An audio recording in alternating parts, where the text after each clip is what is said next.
اجمل هدية ممكن نقدمها في عيد شم النسيم والدنيا ربيع والجو بديع، وقفلي على كل المواضيع. وهنعمل مع بعض سلطة الرنجة بكل تكاتها وحركاتها وسهولتها وجمالها وطعمها اللي ملوش اي حل. قبل اي حاجة ما تنسوش تعملوا لايك وشير وكومنت للقناة لو عجبكم الفيديو، ويلا بينا نشوف طريقة التحضير بتاعتنا عاملة ازاي. ومكونات بسيطة وسهلة، كل اللي احنا عايزينه شوية خضروات ويلا بينا. هنحتاج هنا نص كوباية من الطحينة، دي طحينة خام. هنحط عليها حوالي 3 معالق من الخل، ده خل ابيض. وهنحط عصرة ليمونة. الليمون والخل بيبقوا حلوين قوي مع الطحينة دي. وهنحط ربع كوباية من المية. تمام. هنقلب بقى كل الكلام ده مع بعضه كده لحد ما القوام بتاعها يبقى سايل شوية واللون يفتح. اهو هنفضل نقلب فيها، ما تزهقوش يعني، وما تقولوش بقى باظت وبتاع وفرولت والكلام ده كله، لا. هنفضل نقلب لحد ما تلم تاني مع بعض والقوام بتاعها يمسك ويبقى فاتح. يعني قلب قلب قلب قلب بسرعة. اهو هنا بقى حسيت انها تقيلة، يعني بصوا بعد ما قلبنا القوام تقيل تاني، فهزودها شوية مية كمان. يعني هحط لها كمان اقل من ربع كوباية، شوية مية مش كتير، بس كفاية كده. اهو هنقلب بقى لحد ما القوام بتاعنا يخف شوية. طبعا ده بيختلف على هنستخدم رنجة قد ايه. انا هنا مستخدمة 3 رنجات، يعني 3 رنجات جبتهم وخليتهم و... وشلنا كل حاجة منهم بقى، الشوك والكلام ده، خدنا اللحم بس. فانا هنا قلبنا اهو، القوام خلاص كده، يعني مش تقيل قوي ومش خفيف قوي، فانا حابة القوام ده. تمام، عشان يبقى ماسك كده في الرنجة والخضار بتاعي فيبقى طعمه حلو. اي طبعا بتدوقوه، لو حسيتوا ان المزازة بتاعته قليلة فبنضيف له خل او ليمون على حسب. انا هنا حسيت ان هو محتاج شوية خل، فضفت له معلقتين من الخل كمان. حسيت المزازة بتاعته قليلة، اهو ضفنا شوية خل كمان وهنقلب. هنحط لها بقى شوية توابل، مش هنحط ملح كتير علشان احنا هنحط رنجة، مش عايزين نسبة الاملاح تبقى زيادة في جسمنا، فاحنا بنحاول نعادل المعادلة، نعادل الحلوة، نعادل المعادلة دي. انا عليا حكم يا جماعة، عليا حكم والله.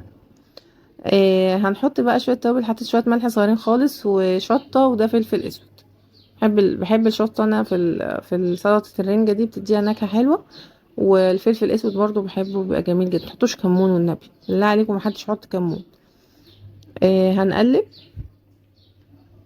اهو ما حطيناش ملح كتير، يعني اقل من ربع معلقة صغيرة. والرنجة بتاعتي بقى هي خليتها وقطعناها قطع صغيرة كده وحطيناها. هنحط بقى كله مع بعض، هي سلطة يعني بنحط كله مع بعض. اهو حطينا بقى الرنجة. هنبدأ نحط الخضروات بتاعتي. اي خضار عندك بقى، اي خضار عندك في التلاجة طلعي له ايه. ده فلفل الوان احمر واخضر، ماشي، قطعناه مكعبات صغيرة. هنحط معاهم فلفل اصفر، برضو قطعناه مكعبات صغيرة. والبصل طبعا يعني اساسي معانا في الوصفة. قطعنا بصلتين وسط، ممكن بصلاية كبيرة، المتوفر عندك. هنحط كمان بقى شوية خضرة وجزر، حطينا اهوت جزر. دي جزراية وسط بشرناها حطيناها معاهم. وهنحط بقى الخضرة بتاعتنا، شبت وبقدونس. انا استخدمت شبت وبقدونس، ما حطيتش كزبرة. ليه؟ معرفش، مع ان ممكن نحط كزبرة عادي برضو، يعني موجود عندك كزبرة حطي. على فكرة الحاجات دي ما بتفرقش، يعني ما بنقولش بقى لازم كزبرة ولازم شبت، لا عادي على فكرة. حطي بقدونس، حطي كزبرة، حطي شبت، حطي اللي موجود عندك. هنقلب بقى كله مع بعضه لحد ما احس ان الطحينة دخلت في كله بقى، كله تجانس مع بعض. هقلب بالراحة كده من تحت لفوق عشان اطلع الطحينة من تحت وادخلها في الخضروات بتاعتي كلها. هنفضل نقلب بالراحة زي ما انتوا شايفين كده، لحد بقى بصوا اهي كده خلاص اتأكدت الطحينة دخلت في كل الخضار بتاعي وبقت بالشكل ده. مش قادرة اقول لكم على جمالها بقى، يعني عايزه اقول لكم ان انا اكلتها اصلا بالشوكه كده من غير عيش ومن غير اي حاجه. عايزين بقى تدوها عصره ليمون على الوش، ماشي، عيش بلدي بقى، زينها بقى بطماطمايه عملتها على شكل ورده.